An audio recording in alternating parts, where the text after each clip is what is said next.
Usara nakapugaran siya pa. Siguro. Sumayong adlaw ni ami karon nga ni ano buhat mig pugaran.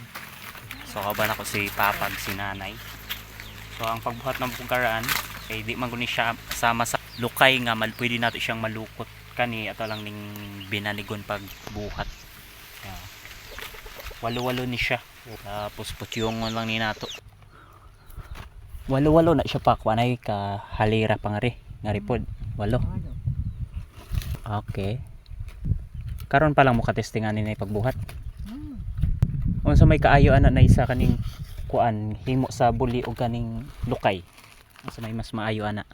Kani. Maayo ng buli. Maayo ng buli. Nga man to pila man na katuig antes ma kuan dunot pud ang buli. Dugay po din madunot. Dugay kaysa sa lukay. Lukay dali. Pag walo mo kadako ba na sa walo? Pwede na na. Walo? Walo. 5 pa man lang niya dako no. Ang mga mungaan diri mangitlog sa pugaran dagko day kay dako man kaayong pugaran. Kay man na sila. Murag na kay na limtan usad nay. Tura narisat to nimo. Pugaran na. Ha? Pugaran na. Pugaran na gyud. Unsa may bugkos ana nylon? Ha? Noog. Noog? Buli day dili pwede buli. Pwede man pero noog malambot. Noog. So, di ara ang narisa ni nanay oh.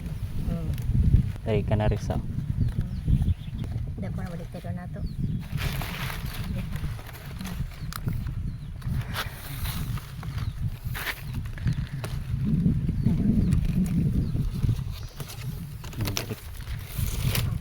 Balik ta rin siya.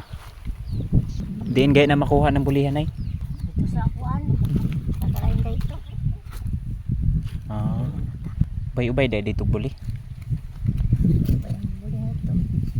Sa ing anion ni siya pag igot. Sa likod yung nagkadakilin niya. Ayun.